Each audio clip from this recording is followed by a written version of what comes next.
Hey everybody, I wanted to talk a little bit today about the King of the North.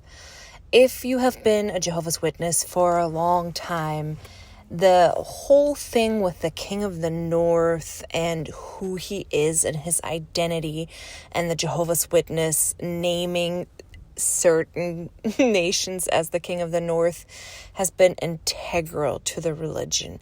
It makes people watch for Armageddon and watch for certain things and gets people all excited. Well, a couple of years ago, there was a Watchtower study.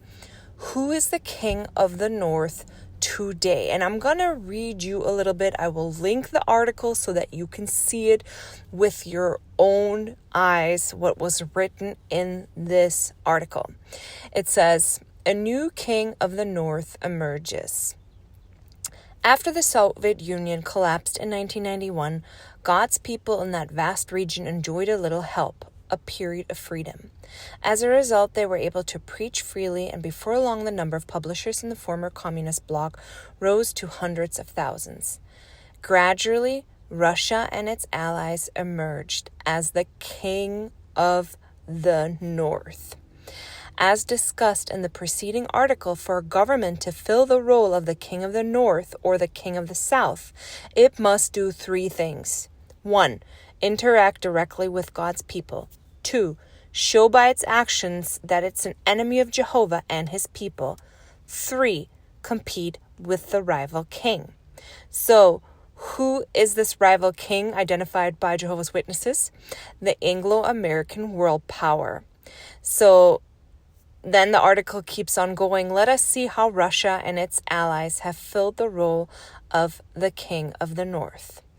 Now, something interesting and a little bit terrifying has been happening in the world, and it is going to throw this entire King of the North prediction into a whirlwind spiral.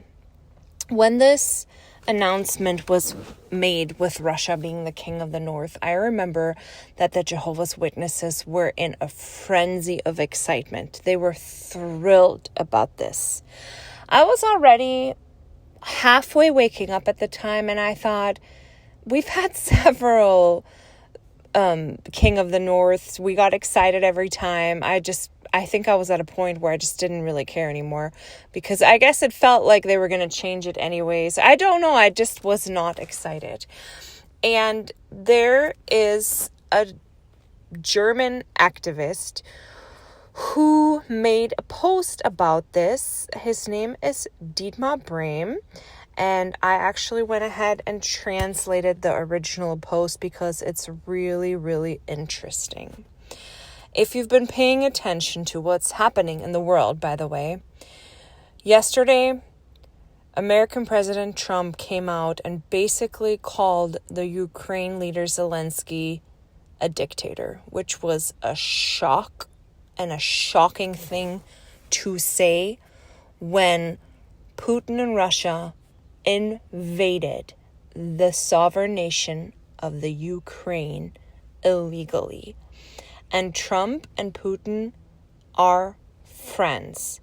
And so this seems so crazy that Trump would call the Ukrainian leader a dictator. And it sounds and looks like Trump is siding and standing with Russia.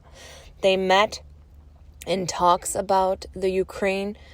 And if you meet at the table and have discussions about a sovereign country without having the actual country's head there, that person is really getting screwed, basically. That is a dangerous thing to do. So here is the translated quote from Dietmar Brehm. King of the North and the South. Since Trump and Putin are now apparently best friends, how does this fit in with what Jehovah's Witnesses say about the King of the South? It seems that the U.S. is losing its status as a world power and it's turning to the Russians. Quote, the Jehovah's Witnesses' interpretation of the King of the North and King of the South is based on an interpretation of the prophecies of Daniel 11. These two kings symbolize, in their view, rival world powers with influence over God's people. Traditional Jehovah's Witness interpretation has been that the King of the South, the U.S. and its allies, formerly the British Empire, and the King of the North, formerly the Soviet Union, now identified with Russia and its allies. In their current interpretation, Jehovah's Witnesses emphasize that the King of the North always fights against the King of the South and tries to undermine him. If the U.S. were to actually lose a global power and ally itself with Russia, this could call into question their previous interpretation. What could this mean? Number 1, shift in the balance of power. If the U.S. loses its role as the dominant world power or moves closer to Russia, this could require a reassessment of the identity of the King of the South. Perhaps China or another Western power could take on this role. Number 2, Jehovah's Witnesses often adapt their interpretation. In the past, they have already changed their interpretation of the King of the North several times. For example, from Rome to Germany, then to the Soviet Union, and now to Russia. If the geopolitical situation continues to change, a new adjustment could occur. Number 3, biblical prophecies versus current events. The interpretation of Jehovah's Witnesses is not static and is often adapted to current geopolitical developments. It remains to be seen whether they will react to possible rapprochements between the U.S. and Russia and update their teachings accordingly. Conclusion: if the U.S. does indeed lose its status as a world power or draws closer to Russia, this could call into question the traditional interpretation of Jehovah's Witnesses on the King of the South and the King of the North. However, since they have repeatedly adjusted their interpretations in the past, it is possible that they will present a new interpretation of this prophecy entirely in the future.